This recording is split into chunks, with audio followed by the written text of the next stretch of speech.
Quand on parle de liberté financière et d'entrepreneuriat, la plupart des gens pensent qu'on oppose entreprendre et être salarié. Faut le dire, certains confrères n'hésitent pas à beaucoup taper sur le salariat. Mais moi, je pense que non. En réalité, pour moi, le salariat est une très bonne base pour quiconque veut s'enrichir. Dans cette vidéo, nous allons voir ensemble 4 stratégies que vous pouvez utiliser pour vous enrichir grâce au salariat. C'est parti.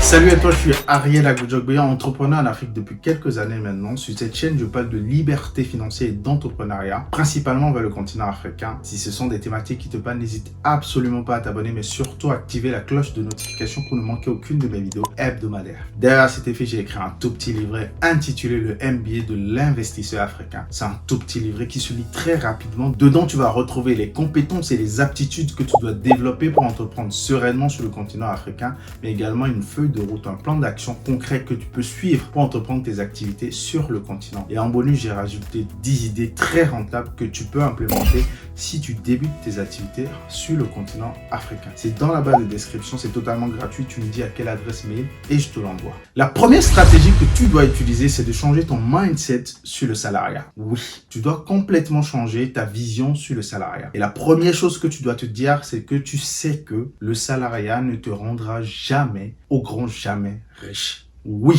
je vois les exemples que tu as dans ta tête. Des grands patrons de grandes boîtes, des directeurs de telles boîtes qui sont millionnaires. Oui, mais entre toi et moi, dis-moi, est-ce que tu as la possibilité de devenir ce directeur dans quelques années? Est-ce que tu as la possibilité d'être dirigeant de Google ou je sais pas quoi dans quelques années? Si c'est oui, continue sur ton chemin. Tu es sur le bon chemin. Si c'est non, comme la grande majorité des gens, bah là, il faut trouver d'autres alternatives. Donc, la première chose que tu dois te dire, c'est que le salariat ne te rendra jamais riche parce que tout simplement, tu échanges ton temps contre de l'argent. Et tu n'as que 24 heures. À moins d'augmenter la valeur de tes 1 heure dans la boîte pour augmenter ton salaire, c'est ce que font les grands patrons parce que la valeur de leur temps coûte très cher, donc il coûte très cher aux boîtes. À moins de faire ça, tu sais déjà que tu ne pourras pas être super riche avec ton salaire. À partir de ce moment, tu sais que tu as des objectifs de vie. Tu sais que tu veux aller en vacances aux Maldives. Tu sais que tu veux aller en vacances à la plage, je sais pas, à Zanzibar. Tu sais que tu veux offrir des meilleures écoles à tes enfants, les meilleures études du monde à tes enfants. Comment tu vas donc faire? Comment tu vas donc faire? Donc, la première des choses, c'est que tu changes ton mindset par rapport au salariat. Tu sais que ça va pas te rendre riche. Ce n'est pas un problème, c'est pas grave. Mais ça, tu le sais. La deuxième chose que tu dois savoir par rapport à ton salaire, c'est que tu sais que grâce à lui, maintenant, tu as une bonne base pour commencer à faire le reste des autres stratégies. Donc, tu sais déjà que ça ne va pas te rendre riche, mais tu sais que c'est une bonne base pour que tu deviennes riche. Parce que tu es au moins stable. Tu as un chèque, tu payes ton loyer, tu payes à manger, mais c'est déjà bon. Donc, tu as les deux choses, tu dois les comprendre et c'est la première stratégie que tu dois utiliser. Tu sais déjà que ton salariat ne va pas te ranger. Il y en a quand ils font ce chiffre-là dans leur tête, ils se disent, qu'est-ce que je dois faire maintenant? C'est très important de faire ce chiffre. La deuxième stratégie que tu dois utiliser, c'est de commencer à épargner. Mais à épargner pour deux choses. L'épargne de secours et l'épargne pour investir. J'ai fait toute une vidéo sur l'épargne, sur comment tu peux épargner, même si tu as un petit salaire. Même si tu as un petit salaire. J'ai fait toute une vidéo là-dessus où j'explique comment tu dois gérer ton budget et comment les astuces que je te donne pour pouvoir commencer à épargner avec ton salaire. La vidéo est disponible. Tu regardes dans la barre de description, tu trouves la vidéo et tu la regardes juste après cette vidéo-là. Donc, deuxième stratégie, tu commences à épargner pour deux choses. La première chose, ton épargne de secours. Deuxième chose, tu commences à épargner pour investir. C'est la deuxième stratégie que tu dois absolument utiliser. La troisième stratégie que tu vas utiliser, c'est de loin la plus importante des 4, c'est d'augmenter ton intelligence financière. Qu'est-ce que c'est que augmenter son intelligence financière? C'est tout simplement augmenter non seulement sa gestion financière, mais également sa compréhension et sa capacité à investir, mais également à lancer des business pour pouvoir générer beaucoup plus de revenus. C'est aussi simple que ça. Comment tu fais pour augmenter ton intelligence financière? 1. Tu commences à lire des bons bouquins, des très bons bouquins. Vous savez, un livre, c'est la meilleure façon de se connecter aux meilleurs cerveaux d'autres époques ou même de ton époque. Les meilleurs cerveaux écrivent et tu te connectes à leur cerveau, tu vois leur façon de penser, tu vois le schéma financier et tu t'inspires de tout cela et tu l'utilises pour ton époque. Donc, tu commences à lire. C'est la première chose que tu fais. La deuxième chose que tu fais, c'est que tu commences à te former. Par exemple, moi, j'organise le 29 avril 2023 à Paris, à l'hôtel Belfort, une conférence business pour parler de plusieurs sujets d'entrepreneuriat. 1. Comment lancer un business rentable en Afrique et comment le gérer à distance. Ça, c'est la première thématique que nous allons développer. Deuxième thématique, comment travailler son personal branding pour pouvoir vendre son image sur les réseaux sociaux, vendre ses services sur les réseaux sociaux. Troisième thématique, comment trouver ses 100 premiers clients. Quatrième thématique, comment investir dans l'immobilier. Cinquième thématique, comment devenir freelance pour augmenter tes revenus. Comment devenir freelance basique pour augmenter tes revenus, pour multiplier tes revenus par 1, 2, 3, ce que tu veux, comment le faire. Donc, je serai pas seul, hein, je suis accompagné de plusieurs autres entrepreneurs et pendant cette demi-journée, nous allons apporter ce que nous avons vécu, notre expérience et surtout notre savoir-faire.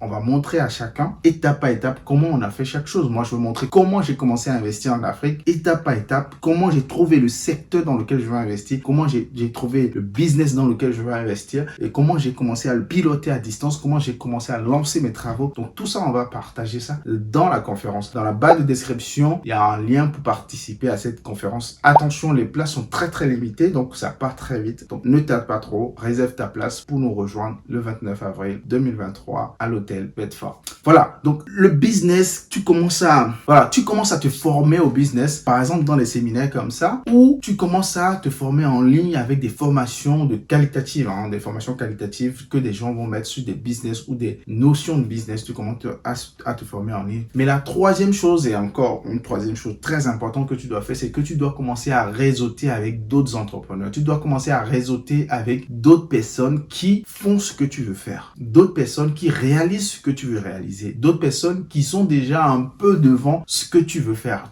pour que tu t'en inspires pour faire un pas du point A au point B, pour te déplacer déjà. Tu commences à réseauter parce que tu sais déjà, l'entourage dans lequel tu es ne va pas plus t'aider que ça parce que tu as toujours fait les mêmes choses jusqu'à aujourd'hui, de toute façon. Donc, si tu veux changer les choses, ce n'est pas les mêmes personnes avec qui tu es qui vont t'aider à changer. Donc, tu dois commencer à réseauter, à rencontrer de nouvelles personnes qui vont t'aider à te propulser un peu plus de là où tu es. Et après, tu peux accompagner le reste des gens qui sont autour de toi et te dire, venez voir ce que j'ai vu. Donc, c'est très important. Et c'est pour ça que j'organise ce genre de conférence parce que au-delà de tout ce qu'on va partager dans cette journée-là, il y a du réseautage. Il y a des entrepreneurs qui vont se connecter. Il y a des gens qui vont se connecter à d'autres personnes. Il y a des partenaires d'affaires qui vont naître de ces conférences que j'organise là. Donc, c'est très important de participer à ce genre de conférence hyper important. Quatrième et dernière stratégie que tu dois utiliser, c'est de commencer à créer des actifs. Et oui, si tu augmentes ton intelligence financière, si tu as commencé à économiser de côté pour l'épargne de secours et pour investir, tu peux commencer à créer des actifs. Tu commences à investir par exemple dans l'immobilier. Ça, on va en parler dans la conférence que j'organise le 29. Il va avoir un expert qui va parler des différentes stratégies pour investir dans l'immobilier, par exemple. Tu peux commencer à créer un business en ligne, par exemple. Tu peux commencer à créer un business en Afrique, par exemple. Donc, tout ça, on va en parler dans la conférence que j'organise. Donc, tu commences à créer des actifs. Pourquoi? Parce que ce sont ces actifs-là qui vont commencer à générer assez de sous et peut-être même commencer à remplacer ton salaire. Et là, tu vas switcher vers le mode entrepreneur. Bien évidemment, tu vas peut-être lancer ton premier investissement et ça ne va pas donner. Mais tu vas commencer à prendre goût et lancer ton deuxième. Et lui, il va beaucoup donner et il va commencer à remplacer ton salaire. Et quand il va commencer à remplacer ton salaire, tout simplement, tu vas commencer à lui donner beaucoup plus de temps. Et paradoxalement, lui aussi, il va commencer à te donner beaucoup plus de temps parce que maintenant, tu n'es plus payé au temps que tu donnes à l'entreprise.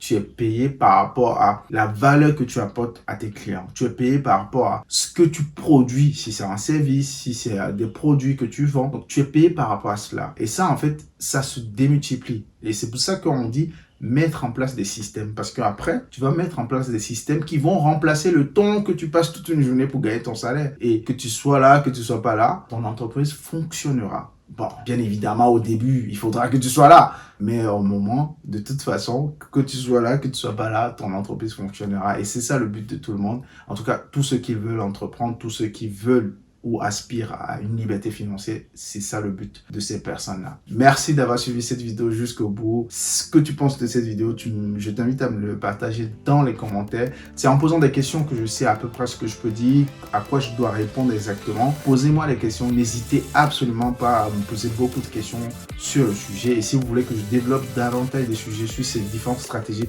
que moi-même j'ai utilisées, parce qu'il y a quelques années, j'étais toujours salarié, vous me les posez dans les commentaires. Et on se dit à la prochaine vidéo. Ciao, ciao.